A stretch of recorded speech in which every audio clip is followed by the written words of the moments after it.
तो आज मैं आप सबसे एक अपनी स्टोरी शेयर करना चाहती हूँ जो मैं बहुत टाइम से चाहती थी कि मैं इसकी वीडियो बनाऊँ। कोई देखे या ना देखे, मेरा बहुत मन था कि मैं ये बात बोलूँ इस प्लेटफॉर्म पर। तो टॉपिक का नाम है how I survived in a toxic work culture. कैसे मैंने इतने सालों से सर्वाइव किया टॉक्सिक वर्क कल्चर में, कैसे मैं मेंटली हैरेस हुई थी और मैं ये बात किसी को बोल भी नहीं पा रही थी, कुछ कर भी नहीं पाती थी, सिर्फ घर पे आकर रोती थी। बट फिर भी मैं काम करती रही 5-6 साल काम करती रही। तो एकदम शुरू में जाते हैं। मैं आपको ये बता दूं कि मैं एक डांस टीचर हूँ एंड 7 से 8 साल का एक्सपीरियंस है मुझे as a dance teacher. College pass out होते ही मैंने फ्रीलांसिंग स्टार्ट कर दिया एज अ डांसर। तो मैंने एक टीम को ज्वाइन किया था जो स्कूल्स में एनुअल फंक्शंस करवाते थे।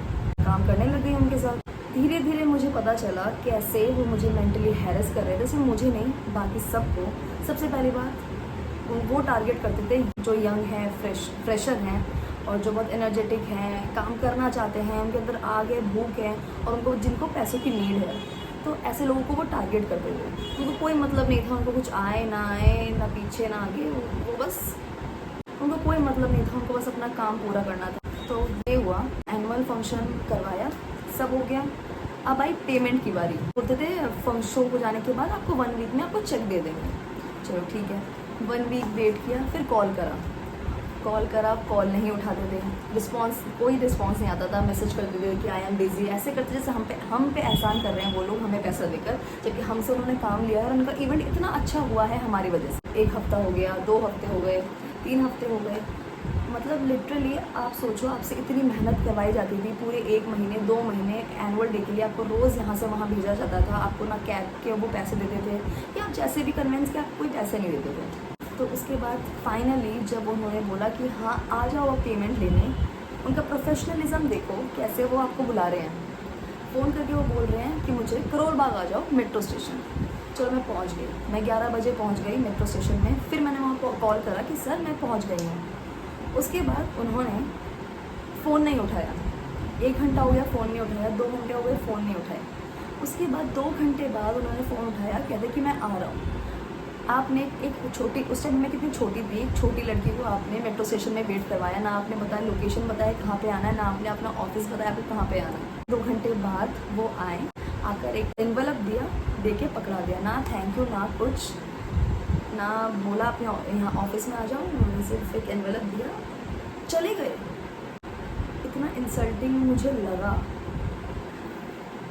उसके बाद वो तो किस्मत अच्छी थी कि मैंने लास्ट जिस स्कूल में एनुअल डे करवाया था उन लोगों ने मुझे बुला लिया और मैंने बिना उस टीम को बताए, वो टीम के जो सर थे, हेड थे, उनको मैंने ना बताया कि मैं आपका ये ग्रुप छोड़ रही हूँ। मैंने अब चुपचाप जाके वो स्कूल ज्वाइन कर लिया। मैं बहुत खुश थी कि एज आ टीचर मुझे वहाँ बुला लिया गया है। अपने स्कूल में 2 तरह के टीचर होते हैं, परमानेंट, एक कॉन्ट्रैक्चुअल। और ऑब्वियसली एक्टिवेट टीचर्स को तो वो परमानेंट बहुत लेट में जाकर करते हैं। मुझे 8 साल हो गए हैं, मैं आज तक परमानेंट नहीं हुई हूँ। तो मैं ये थैंक यू बोलना चाहूँगी एक मैम को जो स्कूल में ही डांस टीचर थी। तो वो जब निकली थी उन्होंने मेरा नाम रिकमेंड करा था। तो मैं उन्हें थैंक यू बोलना चाहूँगी कि अभी भी अच्छे लोग हैं, कम हैं बट हैं। जैसा प्रोसीजर होता है कि आपका पहले इंटरव्यू होता है, आपका बायोडाटा मांगा जाता है, आपसे सारी डिस्कशन होती है, पैसों की बात होती है, सब कुछ होता है, वो पूरा प्रोसीजर फॉलो हुआ। मेरा इंटरव्यू हुआ, उन्होंने मुझे सिलेक्ट करा। तो वो स्कूल ज्वाइन करते सबसे अजीब बात ये हुई, प्रिंसिपल ने क्या किया, पूरे स्टाफ को अपने रूम में बुलाया, लाइट्स ऑफ कर दिए, अगरबत्ती जला दी और फिर मेडिटेशन करने को बोल दिया। एक कुछ अजीब सा म्यूज़िक प्ले कर दिया मेडिटेशन का और सब मेडिटेट करने लगे। धीरे धीरे टीचर्स रोने लग गई। मतलब ऐसा लग रहा था कि वहाँ एक कल्ट तैयार होना शुरू हो गया है। फिर लाइट्स ऑन करे, जो टीचर्स रो रही थी उनको खड़ा करा प्रिंसिपल ने और फिर उनके मन की बात सबके सामने वो पूछने लग गई और वो टीचर्स शेयर भी कर रही थी। मैं क्या बताऊँ, इतना अजीब लग रहा था। फर्स्ट टाइम मैं एज ए स्कूल में जॉब कर रही हूँ एज अ टीचर और मैं ये देख रही हूँ पहले दिन 2:30 बजे के बाद जब बच्चे चले जाते हैं, आप बुला रहे हो अपने रूम में और आप ऐसा एक स्टाफ्स को मेडिटेशन नहीं करवा रहे हो, आप पता नहीं क्या करवा रहे हो, फिर आप उनसे बातें कर रहे हो अपने उनके पास के बारे में, उनके लाइफ में क्या दुख है, ये सब आप पूछ रहे हो। मुझे नहीं लगता ये चीज़ हेल्दी है और ना ही इस चीज़ को सपोर्ट करना चाहिए। और जो टीचर्स इसे शेयर कर देती है अपनी बात ये सोच के कि उनकी सैलरी बढ़ जाएगी, तो ऐसा भी कुछ होने नहीं वाला है। पहले कुछ 6 महीने बहुत अच्छे गए थे, उसके बाद धीरे धीरे अब उनकी जो रियलिटी है वो सामने आने लग गई। 7 तक हमारी सैलरी आ जाती थी। 6 मंथ बाद 7 मंथ में ऐसा हुआ मेरी सैलरी नहीं है, सबकी सैलरी आ गई।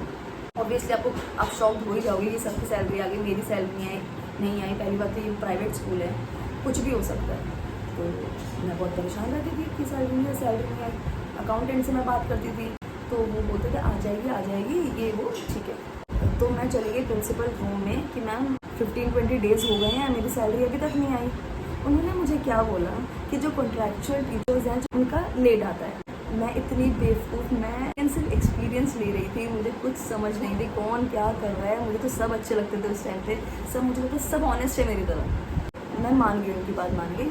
उसके बाद 8 मंथ 9 मंथ ऐसे करके मैं धीरे धीरे परेशान होने लग गई कि सबकी सैलरी आ रही, मेरी नहीं आ रही। मतलब आप समझ लो 1 महीना लेट मुझे सैलरी आता था। तो 7 तारीख को सैलरी आएगी, मुझे 31st को सैलरी वो भेजते थे और मुझे कुछ आइडिया नहीं था ऐसा क्यों है। उसके बाद आ गया कोविड। इतनी प्रॉब्लम्स आई सबके लाइफ में कोविड में। सैलरी हम सबकी कर दी 50%। चलो ये एक चीज़ अच्छी कर दी उन्होंने कि एक्टिविटी टीचर्स को उन्होंने निकाला नहीं था, क्योंकि मोस्ट ऑफ द स्कूल्स में उन्होंने यही किया था कि एक्टिविटी टीचर्स को निकाल दिया था। फिर मेरी सैलरी ना आई, सबकी आ जाती थी। मेरे को कुछ भी अमाउंट भेज रहे हैं, कुछ भी, मतलब अगर 50% का ही भेजेंगे तो कभी कुछ भी भेज रहे हैं। एक्स्ट्रा 1000 डिडक्ट कर लिया, एक्स्ट्रा 2000 डिडक्ट कर लिया और मुझे कुछ नहीं बताया जा रहा था। मैं ऐसे बैठ के ऑनलाइन क्लासेस लेती थी, हम सब कुछ कर रहे थे जो हमें बताया जा रहा था। तो उसके बाद मैं फ़ोन करती थी अपने प्रिंसिपल को और मैं लिटरली रोती थी। वो एक टाइम था मैं रो रही हूँ मैम के पास। मैम ने मुझे बोला कि तुम्हें प्रॉब्लम हो रही है तो तुम छोड़ दो स्कूल।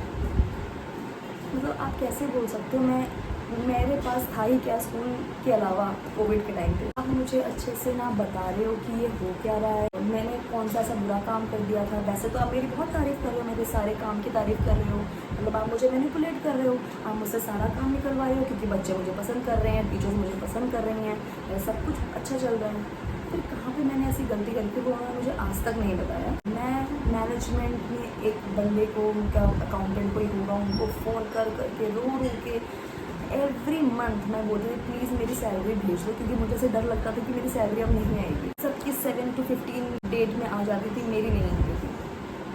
सबसे अच्छी बात उसके बाद क्या हुआ, प्रिंसिपल को भी स्कूल से निकाल दिया। मतलब स्कूल का मैनेजमेंट किसी का सगा नहीं था, ना प्रिंसिपल इतनी अच्छी बनती थी मैनेजमेंट के सामने। क्या करती थी, कम सैलरी में टीचर्स को बुला लेती थी और टीचर्स से काम करवाती थी, यंग टीचर से। सबसे अच्छी बात ये हुई उनको स्कूल से निकाल दिया।